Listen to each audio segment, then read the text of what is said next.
Assalamualaikum warahmatullahi wabarakatuh. Waalaikumsalam warahmatullahi wabarakatuh. Selamat pagi, salam sejahtera untuk kita semua. Puji syukur atas kehadiran Allah Subhanahu wa Ta'ala, karena berkat rahmat dan karunia-Nya kita semua dapat berkumpul di ruangan ini dalam keadaan sehat walafiat. Assalamualaikum warahmatullahi wabarakatuh. Waalaikumsalam warahmatullahi wabarakatuh. Selamat pagi, salam sejahtera untuk kita semua.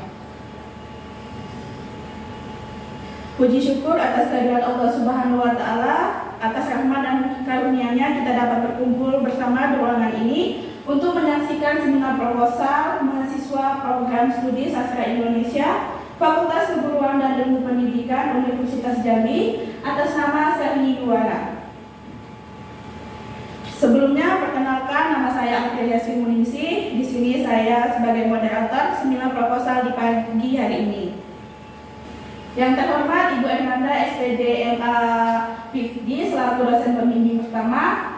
Yang saya hormati Ibu Aprilia Rafika Putri SPD MA selaku dosen pembimbing kedua. Yang saya hormati Ibu Anggi Triandana SPD selaku dosen penguji. Dan saya banggakan teman-teman semua yang telah berkenan hadir pada hari ini untuk menyaksikan bersama seminar proposal Saudari Serni Yuwana dengan NIM A1J22001 yang berjudul Penggunaan Makian di Komunitas Transmigrasi Jawa Desa Bukit Sari Kabupaten Bungo, kajian sosiopragmatik. Pada seminar ini akan terdapat beberapa sesi kegiatan, yaitu pertama pembukaan yang berlangsung pada pagi hari ini. Yang kedua, pemaparan proposal skripsi dari penyaji dengan waktu kurang lebih dari 15 menit. Ketiga, tanya jawab dengan peserta seminar. Keempat, kritik dan saran dari dosen pembahas. Kelima, tanggapan dari dosen pembimbing. Keenam, pengumuman hasil seminar proposal. Dan terakhir, penutupan. Untuk mempersingkat waktu, langsung saja kita masuk pada sesi berikutnya, yaitu pemaparan proposal skripsi dari Saudari Serni Yuwana. Kepada Saudari Serni Yuwana, kami persilahkan. Terima kasih kepada moderator yang telah memberikan saya waktu untuk menyampaikan proposal skripsi saya dengan judul Penggunaan Makian di Komunitas Transmigran Jawa di Bukit Sari, Kabupaten Bungo, kajian sosiopragmatik. Sebelumnya, yang saya hormati yaitu pembimbing pertama saya yaitu Ibu Hernanda SPD MA PhD, yang kedua yaitu Ibu Aprilia Rafika Putri SPD MA, dan selaku dosen pembahas saya yaitu kepada Ibu Anggi Triandana SPD MA. Langsung saja yaitu latar belakang. Yang pertama itu bahasa berfungsi sebagai alat komunikasi sekaligus cerminan identitas dan ekspresi emosional penuturnya. Yang artinya bahwa bahasa merupakan sarana komunikasi utama yang digunakan manusia dalam kehidupan bermasyarakat. Bahasa juga digunakan untuk representasi identitas sosial, khususnya suatu suku atau kelompok tertentu seperti suku Jawa. Sebagai contoh, masyarakat Jawa juga menggunakan bentuk bahasa yang berlawanan dengan prinsip kesantunan, salah satunya adalah makian. Makian secara umum dianggap kasar dan tabu, namun juga berfungsi mengekspresikan emosi, mempererat keakraban, serta menandai identitas komunitas bahasa menurut IUM pada tahun 2011. Adapun contoh dari makian yang terdapat pada komunitas Transmigran Jawa Desa Bukit Sari yaitu makian seperti kata goblok. Pada komunitas Transmigran Jawa di Desa Bukit Sari berfungsi sebagai ekspresi humor dan solidaritas sosial. Yang dimana pada contoh tersebut kebanyakan orang akan memakai kata makian goblok ini untuk ekspresi negatif, yaitu untuk memaki ataupun merendahkan lawan bicara. Tapi untuk di komunitas Transmigran Jawa Desa Bukit Sari, makian kata goblok ini digunakan sebagai ekspresi humor atau sebagai solidaritas sosial. Selanjutnya itu, penelitian ini mengkaji fungsi sosial serta potensi interferensi bahasa Jawa dan Melayu Jambi dalam makian komunitas Transmigran Jawa di luar Pulau Jawa. Ini maksudnya yaitu untuk melihat perbedaan itu melihat apakah pemakaian dalam Melayu Jambi itu sudah masuk ke dalam bahasa Jawa, yaitu yang terdapat pada Desa Bukitsari, yaitu yang secara umum bahwa Desa Bukitsari ini adalah tempat orang Transmigran pada tahun 1985.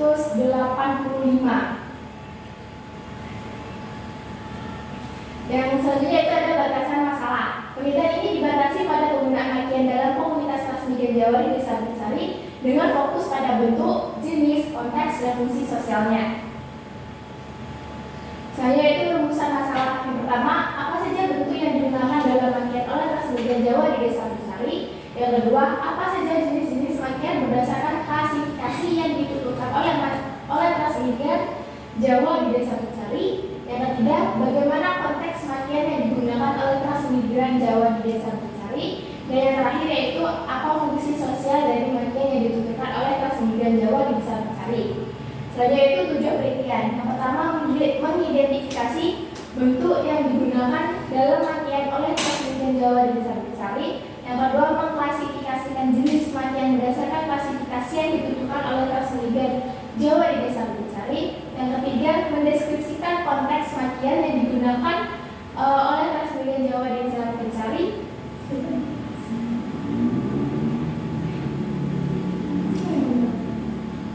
Selanjutnya yaitu manfaat penelitian.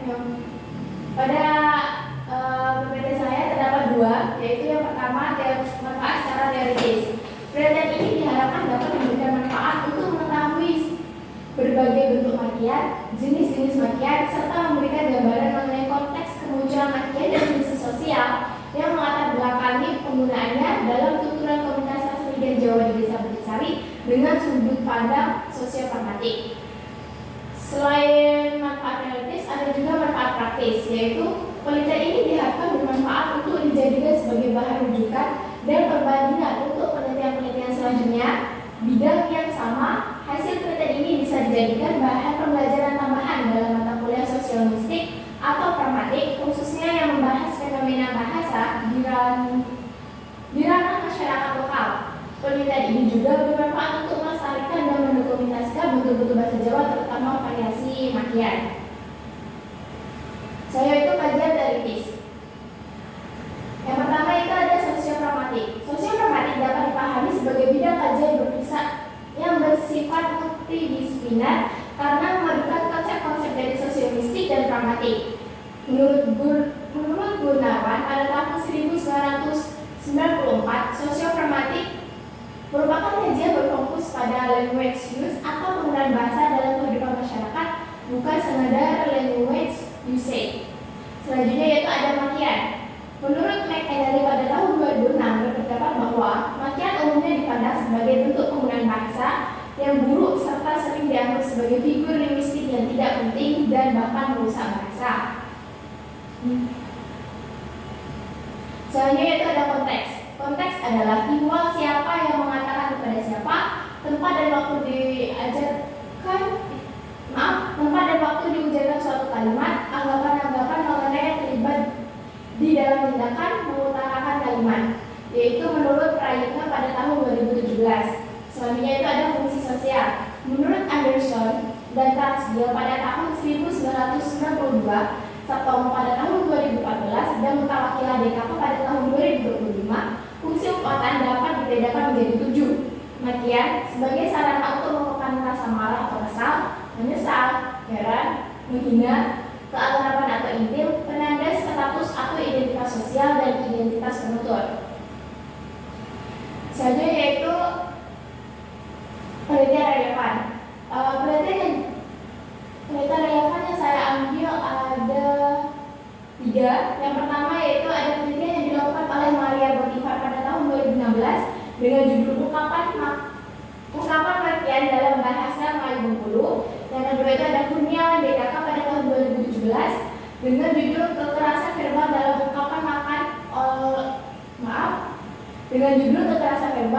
ungkapan makian oleh masyarakat di Desa Kotolawe, Kecamatan Tanjung Baru, Kabupaten Tebo. Selanjutnya itu ada artikel Prasetyo pada tahun 2021 dengan judul kata kasar dan makian berbahasa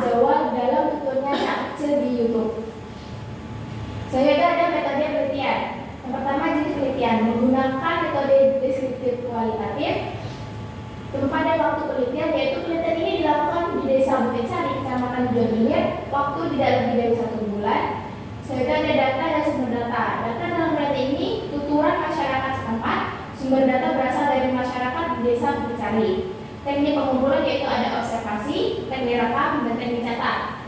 Untuk uji kualitas data itu triangulasi teori, dan di mana pada triangulasi teori ini akan dicocok. Nanti ketika datanya sudah terkumpul akan dicocokkan dengan teori yang saya gunakan, yaitu ada teori Young dan teori Transgill dan Anderson. Selanjutnya itu ada teknis analisis data. Terus yang pertama ada transkripsi data, pengklasifikasian data, penyajian hasil analisis data, dan penarikan kesimpulan. Mungkin hanya itu yang dapat saya sampaikan. Saya kembali kepada moderator. Baiklah teman-teman, telah kita saksikan bersama penyajian proposal skripsi dari Saudari Sari Yuwana. Selanjutnya kita masuk ke sesi ketiga, yaitu sesi tanya jawab. Bagi teman-teman yang ingin bertanya, saya persilahkan. Baik, silakan Saudari Yuma. Baiklah, perkenalkan nama saya Ibu Sriani dari Angkatan 2022. Saya ingin bertanya kepada Sherly, apa yang membedakan penelitian kamu ini dengan penelitian sebelumnya? Terima kasih. Terima kasih kepada Saudari Yuma. Saya kembalikan ke Sherly, silakan untuk menjawab. Baik, terima kasih untuk moderator. Saya senang menjawab pertanyaan dari Saudari Irma. Apa perbedaan penelitian saya dengan penelitian sebelumnya? Yaitu terdapat pada objek kajian. Nah, penelitian saya itu objeknya itu berada di desa Bukit Sari, yaitu tepatnya di wilayah Pasirian Jawa di desa Bukit Sari. Selanjutnya yaitu untuk penelitian saya ini juga melihat apakah ada percampuran antara bahasa Melayu pada desa Bukit Sari yang notabene adalah bahwa desa Bukit Sari itu tuh wilayah Pasirian Jawa yang sudah menetap lama di wilayah Jambi. Mungkin hanya itu, saya kembalikan kepada moderator. Terima kasih kepada teman-teman yang telah bertanya dan memberi tanggapan. Selanjutnya kita masuk ke sesi berikutnya, yaitu penyampaian kritik dan saran dari dosen pembahas kepada Ibu Anggi Triandana SPDMA. Dipersilakan. Terima kasih kepada Ibu Anggi Triandana SPDMA untuk kritik dan masukannya. Selanjutnya marilah kita dengarkan tanggapan dari dosen pembimbing. Kami persilakan kepada Ibu Ernanda SPDMA PhD selaku dosen pembimbing pertama untuk memberikan tanggapan terlebih dahulu.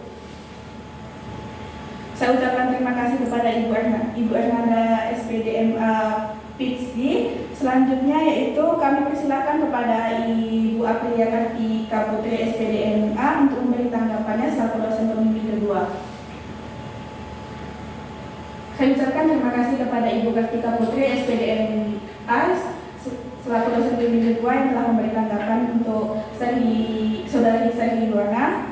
Kita masuk ke sesi yang paling ditunggu-tunggu, yaitu pengumuman hasil seminar proposal dari Saudari Sari Yuwana yang akan disampaikan oleh Ibu Ernanda SPDMA PhD selaku dosen pembimbing pertama. Dengan demikian selesai sudah seluruh rangkaian acara seminar proposal pada hari ini. Kami ucapkan terima kasih kepada seluruh dosen pembimbing, dosen pembahas, serta teman-teman mahasiswa yang telah hadir dan berpartisipasi dalam kegiatan ini. Semoga seminar ini menjadi langkah awal baik bagi Saudari Sari Yuwana dalam menyelesaikan skripsinya hingga akhir. Akhir kata, marilah kita tutup acara ini dengan mengucapkan hamdalah. Alhamdulillah. Saya Aprilia Srimuningsih selaku moderator pada hari ini pamit undur diri. Wassalamualaikum warahmatullahi wabarakatuh. Waalaikumsalam warahmatullahi wabarakatuh.